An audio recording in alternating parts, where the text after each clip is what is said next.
আর সেই দিন মুসলমানদের হেডকোয়ার্টার হবে আজকের সিরিয়ার রাজধানী দামেস্ক।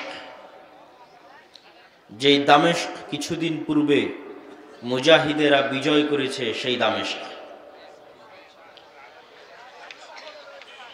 এই যুদ্ধ এত ভয়াবহ হবে, কোন বংশে যদি 100 জন মানুষ থাকে, 99 জন মারা যাবে, 1 জন বেঁচে থাকবে।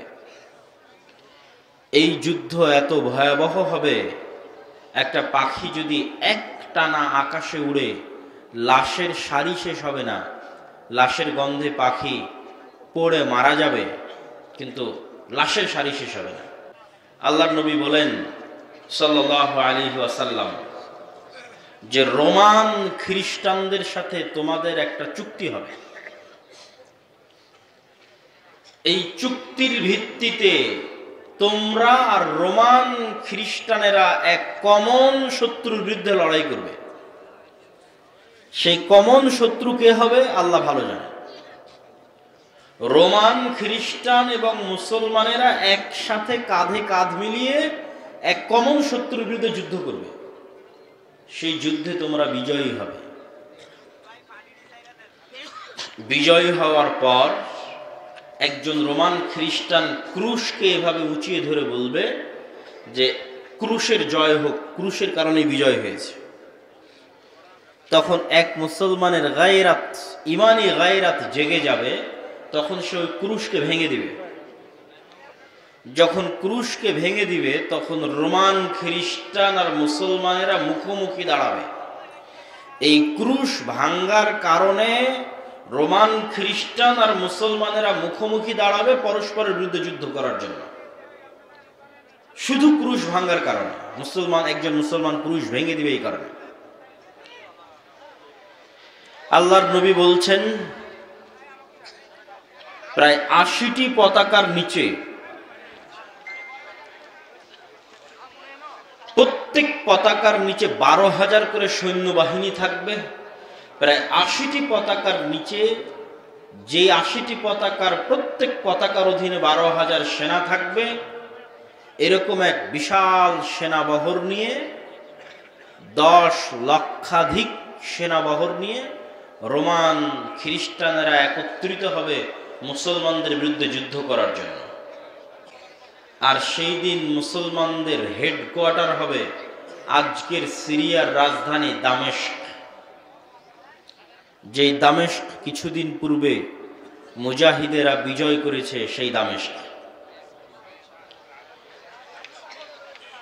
এই যুদ্ধ এত ভয়াবহ হবে, কোন বংশে যদি 100 জন মানুষ থাকে, 99 জন মারা যাবে, 1 জন বেঁচে থাকবে।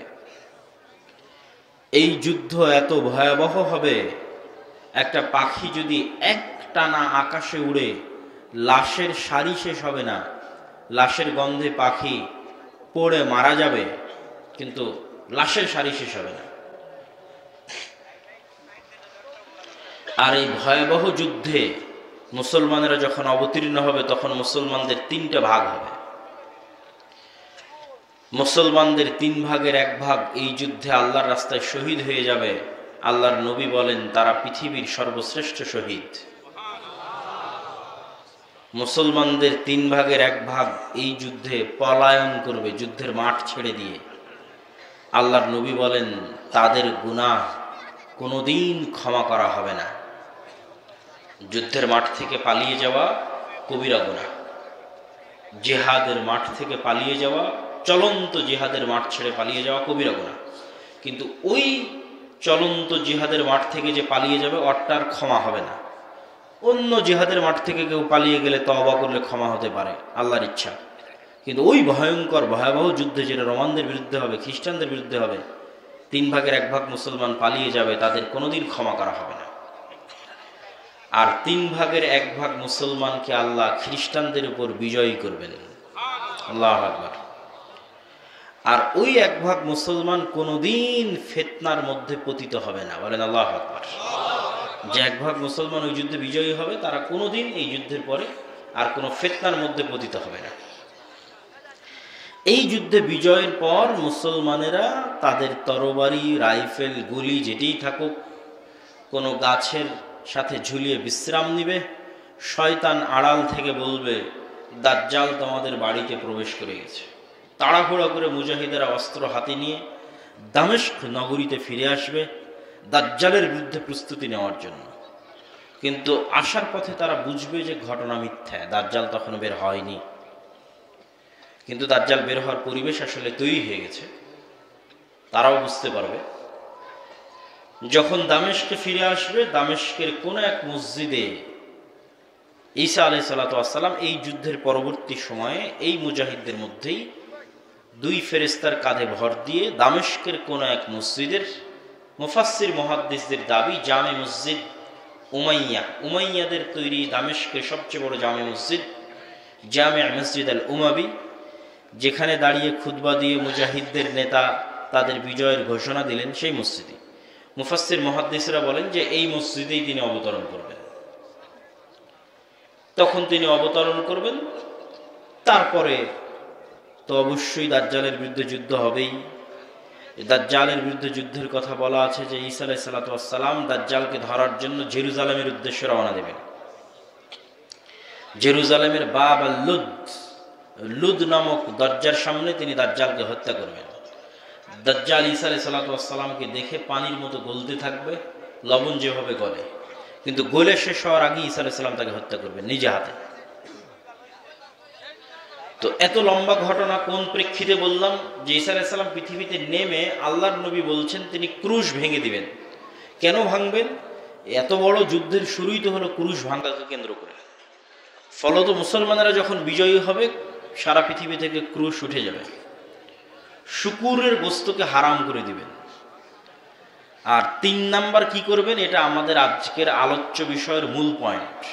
আল্লাহর নবী ৩ নম্বরে বলছেন তিনি হবেন হাকামান মুকসিতা, ৭ বছর ব্যাপী পৃথিবীতে ন্যায়ের শাসন, ন্যায় বিচারের শাসন প্রতিষ্ঠা করবেন। বলেন আল্লাহু আকবার। তো এই বাক্য থেকে আমাদের অর্জন কি? আমাদের আজকের আলোচনার বিষয়বস্তু কি? ইসলামের রাষ্ট্র দর্শনের ব্র্যান্ডিংটা কি? কি ব্র্যান্ডিং ইসলাম করছে তার রাষ্ট্রীয় দর্শনের জন্য, এই বাক্যের মধ্যে তা ফুটে উঠবে। যেমন আজকে যদি বলি আপনাদের আজকের এই অনুষ্ঠানের ব্র্যান্ডিংটা কি, তো আপনারা বলবেন আজকের অনুষ্ঠানে শেখ আব্দুর রাজ্জাক বিন ইউসুফ এবং তার 3 সন্তান উপস্থিত হবে, এটাই ফোকাসিং পয়েন্ট। আরো অনেক বক্তা আছে, আয়োজক আছে, অতিথি আছে, কিন্তু ফোকাসিং এটাই। ঠিক যে কোনো কোম্পানি তার একটা না একটা ব্র্যান্ডিং বাক্য আছে, শব্দ আছে, যেটা তার ফোকাস। যে এই ফ্রিজের জগতে, এসির জগতে উমুক 1 নাম্বার, বা এই প্রোডাক্টের জগতে উমুক বেস্ট, গাড়ির জগতে উমুক বেস্ট। তো ব্র্যান্ডিংটা হয় শর্টকাট। আরো অনেক গুণ আছে, যেই গুণ আরো অনেকের মধ্যে থাকতে পারে, কিন্তু যেটার কারণে সে এগিয়ে, ওটাই ব্র্যান্ডিং। তো ইসলাম রাষ্ট্র প্রতিষ্ঠা হবে, এটার ব্র্যান্ডিং কি? আল্লাহর নবী বলছেন ঈসা আলাইহিস সালাতু ওয়াস সালাম ৭ বছর ব্যাপী ন্যায়ের শাসন প্রতিষ্ঠা করবে। তাহলে বলেন তো ইসলামের শাসন ব্যবস্থার ব্র্যান্ডিং কি? ন্যায় প্রতিষ্ঠা হবে, ন্যায় বিচার প্রতিষ্ঠা হবে। আল্লাহর নবী আরো অনেক কিছু বলতে পারতেন, ইসলামের শাসন ব্যবস্থার আরো অনেক ভালো ভালো দিক আছে। বলতে পারতেন তিনি সারা পৃথিবীর সব মানুষকে নামাজ আদায় করাবেন, সারা পৃথিবীর সব মানুষকে, সব মহিলা মানুষকে পর্দা করাবেন। আরো অনেক অসংখ্য পয়েন্ট আছে, ওগুলো ইসলামের অংশ। কিন্তু ইসলামের রাষ্ট্র ব্যবস্থার ব্র্যান্ডিং না। ইসলামী রাষ্ট্র ব্যবস্থার ব্র্যান্ডিং হচ্ছে ন্যায়ের শাসন প্রতিষ্ঠা হবে, যেটা আল্লাহর নবী ঈসা আলাইহিস সালামের ক্ষেত্রে বললেন। কেননা ঈসা আলাইহিস সালাম যে শাসন প্রতিষ্ঠা করবে, ওটা ইসলামী শাসন না অন ইসলামিক শাসন? ইসলামী শাসন। ঈসা আলাইহিস সালাতু ওয়াস সালাম যে শাসন প্রতিষ্ঠা করবেন, সেটা ইসলামী খেলাফা। তাহলে ইসলামী খেলাফার 1 নাম্বার ব্র্যান্ডিং ন্যায় বিচার প্রতিষ্ঠা হবে। 2 নাম্বার ব্র্যান্ডিং আর পরের বাক্যে আসতেছে, দেখেন রাসূলুল্লাহ সাল্লাল্লাহু আলাইহি ওয়াসাল্লাম বলছেন মানুষের সম্পদ এই 7 বছরে ন্যায় বিচার প্রতিষ্ঠা হওয়ার কারণে এত বেশি হয়ে যাবে যে কেউ টাকা নিবে এই নেওয়ার মতো লোক থাকবে না। বলেন আল্লাহু আকবার। তাহলে ন্যায় বিচারের সাথে টাকার সম্পর্ক তৈরি হয়ে গেল। আজকে আমার বক্তব্যের বিষয় কিন্তু এই দুইটাই, এক রাষ্ট্রে ইসলাম, দুই অর্থনীতিতে ইসলাম। রাষ্ট্রে ইসলাম ন্যায় বিচার, ন্যায় বিচার প্রতিষ্ঠা হয়ে গেলে টাকা বেড়ে যাবে। কেন? আমি স্বেচ্ছাসেবকদের অনুরোধ করব যে আপনারা স্থায়ীভাবে ওখানে কয়েকজন লোক রাখেন, যারা ওখানে যারা দাঁড়াবে তাদেরকে বারবার এই কোনায় জায়গা ফাঁকা আছে, পিছনে আছে, অথবা এই সাইডেও আপনারা জায়গা বেশি করে দেন, বসার ব্যবস্থা করে দেন। যেহেতু জায়গা সংকুলান হচ্ছে না, বসার ব্যবস্থা করে দেন।